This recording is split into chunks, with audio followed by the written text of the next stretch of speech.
trouble. So I took command, and I told them to hang on to anything they could hang on to, including the lifelines. And then when it was the tilt became too great to even hold on, I gave the order to abandon ship, and nobody abandoned. I said, then I yelled, "Follow me." And the bodies came in so fast, it was unbelievable. And we swam away from the ship. But everybody was scared to death. These were all 18 and 19-year-old kids. That was a big problem that we had, was to try to keep the men thinking that they would be saved. But there was no way in God's green earth that I knew that we were going to be saved.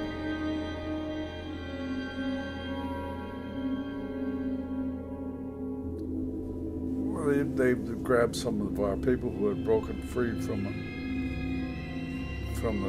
net. And I also noticed that everybody tied to the net. The sharks didn't attack. So every time the sharks were coming in, we would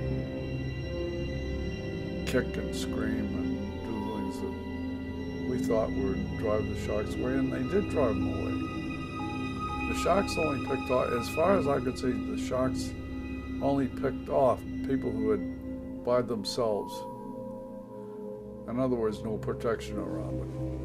And whenever they saw a shark, they were to yell "shark" and start screaming. And I don't know whether that was effective or not. The sharks didn't like us, so they would leave us. But the sharks were they attacked in groups.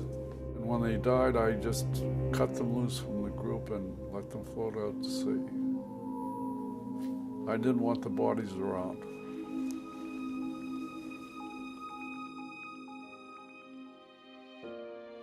My fear was really for the men, not for myself. I never felt for myself. Never feared for myself in the whole time.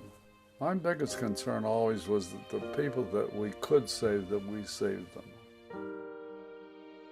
An airplane flew over us, and they took another pass and notified the Navy, and the Navy came in with ships 18 hours later. What decision could I ever make that was anywhere as near or important as the decision to tell those men to throw their lives into the water? If I were to look back in life, maybe that was one of the biggest decisions I ever made. Because I was gambling everybody's life that we were going to win.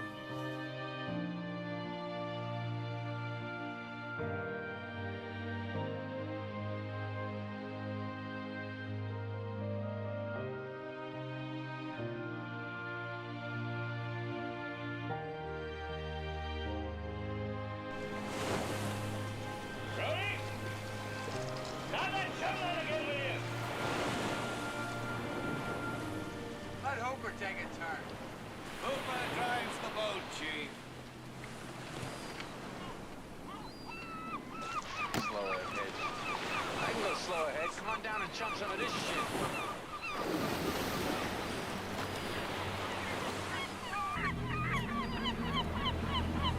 You're gonna need a bigger boat.